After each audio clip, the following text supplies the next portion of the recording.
Hello, everybody, and welcome back to your social media compass.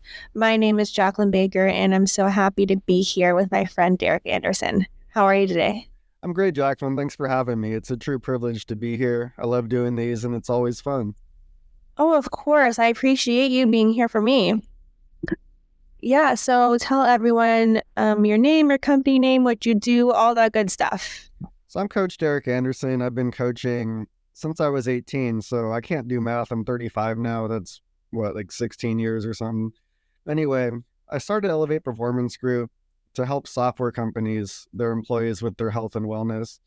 The reason why I'd go for them is because there's something called the mind body connection, which is undervalued in fitness. At some point, it became separated where we don't really focus on stress levels or anxiety as much. It's more weight loss and aesthetic goals. So I wanted to bring that back and combine that and help people with their inward challenges as well as achieve their physical goals. That's amazing. And you said you started when you were 18? Yeah, I started just as a college job. I was a kinesiology major, so had the original goal of doing physical therapy, but just go with the flow with life and see where it takes you. Yeah, no, you're very gutsy, and I respect that because I started my company when I was just shy of 22. So I feel like you had similar kind of mindsets at the time. Yeah, it's a gift to, work for yourself and believe in yourself. And, I think we both try to teach that to others because it's hard to do. For sure, because I'm not putting words in your mouth, but for me personally, I was like just shy of 22, and I thought to myself, if this works and I really think it can, that's incredible. But if it doesn't, I'm young and it's okay. Totally. And you never know unless you take the chance, right? You never want to look back and have regrets. Oh, no, I have no regrets, so I'm super grateful for that. I've learned a lot of lessons, of course, like things I did, to promote myself and stuff like that back in the day. I wouldn't do now because I've learned, but I wouldn't have gotten to that point without having those mistakes. What do you think was the biggest thing you've learned in your self journey or biggest challenge you faced that you overcame? Oh, I know everyone says this, but I'm just being honest with you, my friend. It's the perfectionism kind of thing. Like when I first started out, if I would send an email to someone and I realized I spelled something wrong in the email, I was like devastated. I was like, I can't believe I did that. That's so not professional. Like, wouldn't they think I'm not smart? Like all these kind of things. And now if it happens, I'm like, what happens? We're human. People make mistakes. Yeah, I've been to therapy a lot and I learned some important things in there. And we talked about perfectionism. And one of the main things is one, it's a form of procrastination because you keep putting stuff off because you want it to be perfect. But also, everything is a learning experience. Everyone makes mistakes, and we're all trying to grow and improve consistently. So, yeah, props for that. If you can let go of your own mistakes, it's going to benefit you in the long run. Yeah. Or even like with this podcast, for example, I don't have fancy schmancy equipment. I'm just here sitting in my office, very low key, but I wanted to get started on this. So I just found a software online that looked legitimate. I read some good Reddit reviews. So I was like, hey, why not?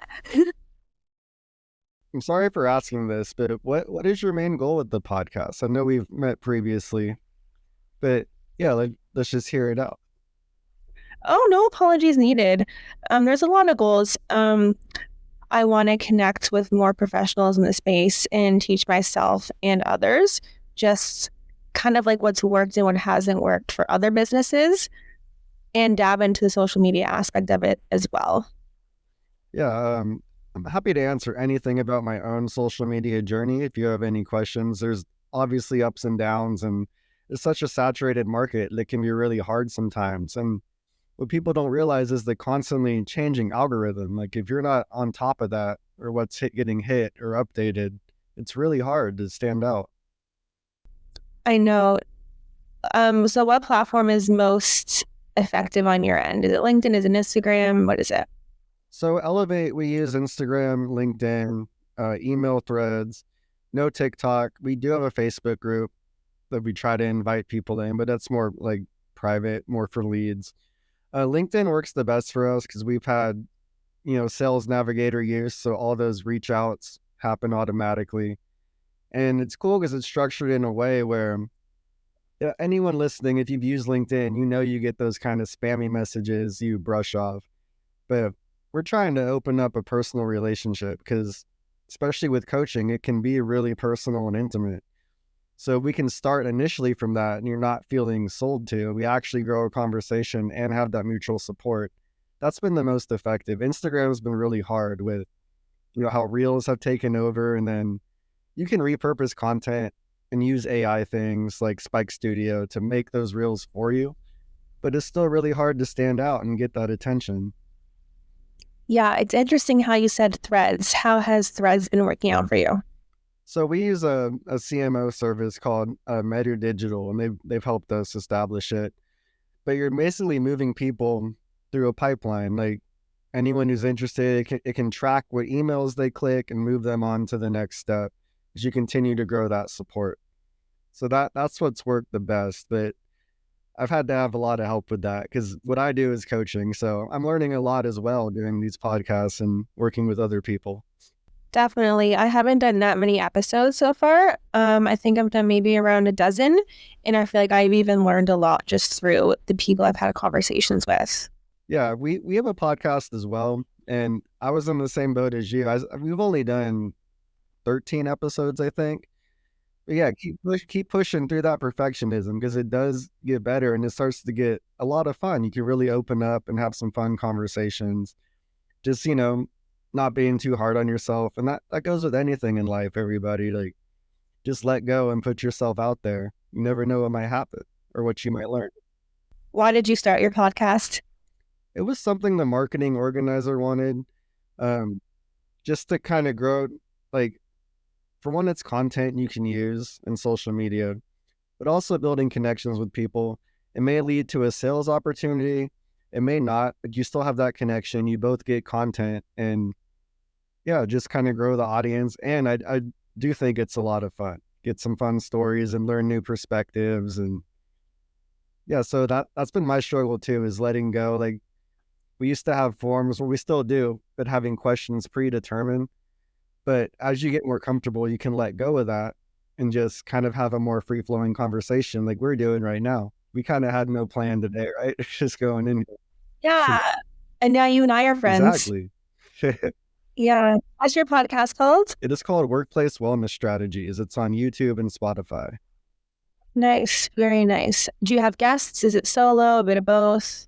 Yeah. So speaking of Sales Navigator, that's one thing we do for leads is inviting people to our podcast.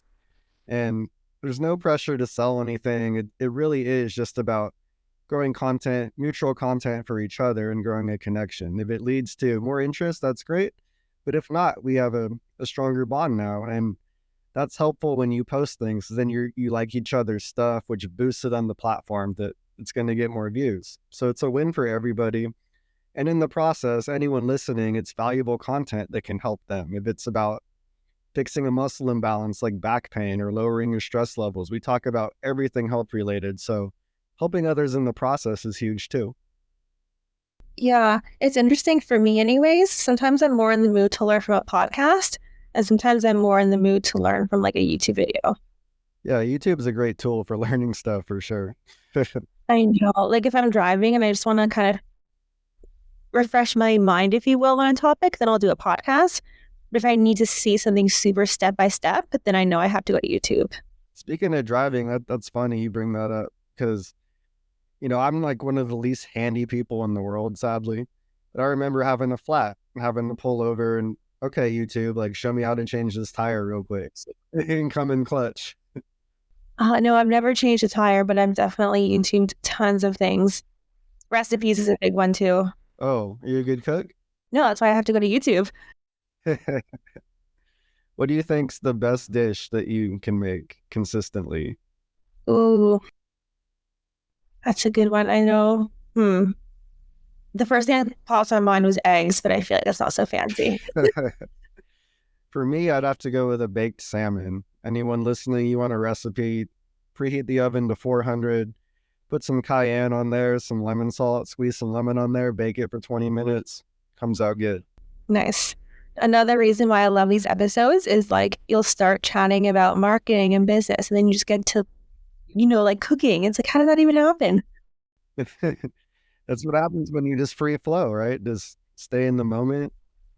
I know earlier I was chatting with another guest. We'll see if their episode comes out before this one. And we were chatting about wearing hoodies. They're like, yeah, I love wearing hoodies. Oh, me too. Oh yeah, me too. It's like, especially this time of year, it's go to. Especially my office is in a gym, so you can dress pretty comfy in workout clothes. It's nice to be bundled up while I'm making someone else put in work. Yeah. Remind me, do you have a team or do you work solo? I'm the only coach. Actually, I have one other coach who only does weight loss. Her name is Joelle Katz. I can set her up. Any weight loss people out there can set you up with that. But yeah, it's just us two on the app. I do have a virtual assistant and then my CMO help. That's it. We're really small. We work with about 74 people right now. Oh, that's amazing. That's a lot of people. Yeah, a lot of them come to this facility, and I also have a private app that there's people on as well. But most of it, like in the start of the conversation, we talked about how fitness is kind of segmented to aesthetic goals now. Everyone I work with is more fixing back pain or fixing muscle imbalances or managing stress levels and using fitness as an outlet for that. But we can definitely help with putting muscle on and stuff too.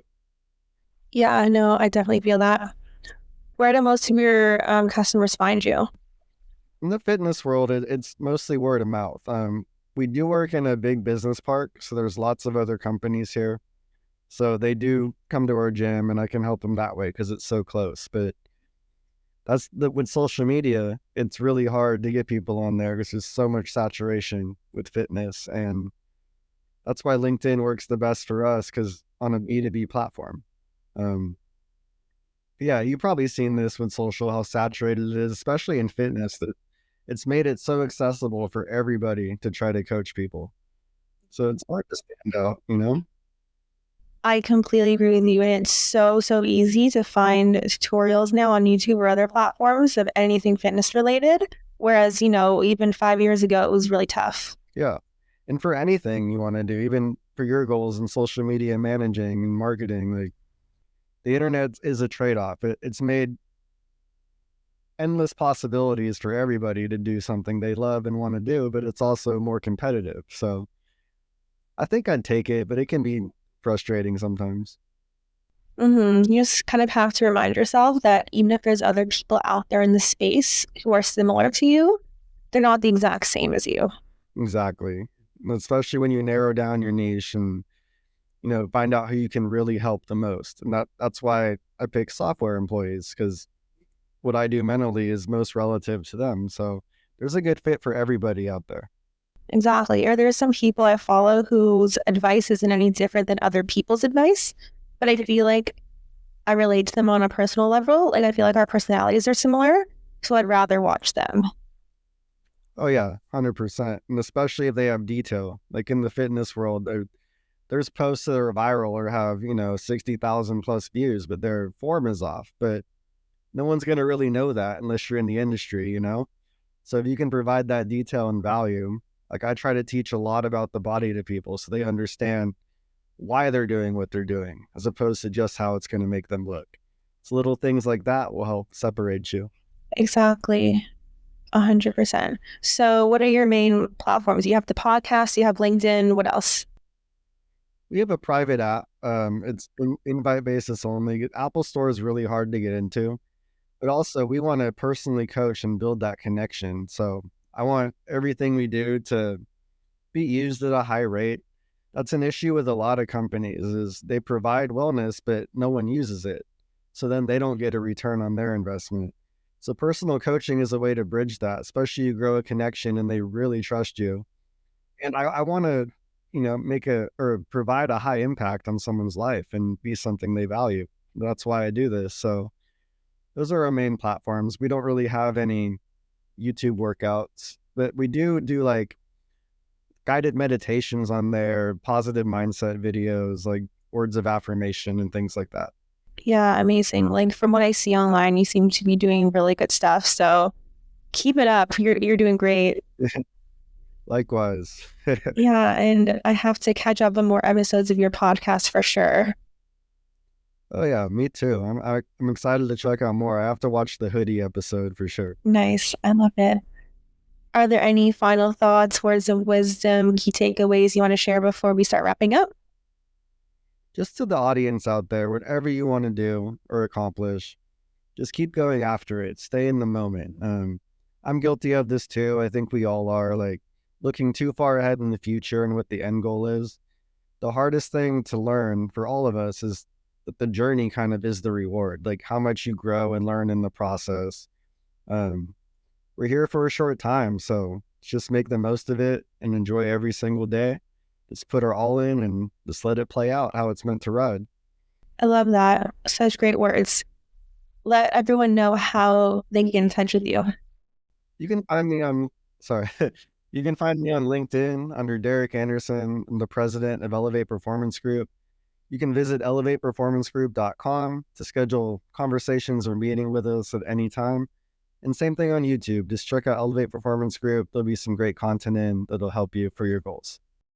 Fantastic. So Derek's information will be in the show notes below, so you could easily connect with him, check out his website, his podcast. Highly recommend. You will not be disappointed.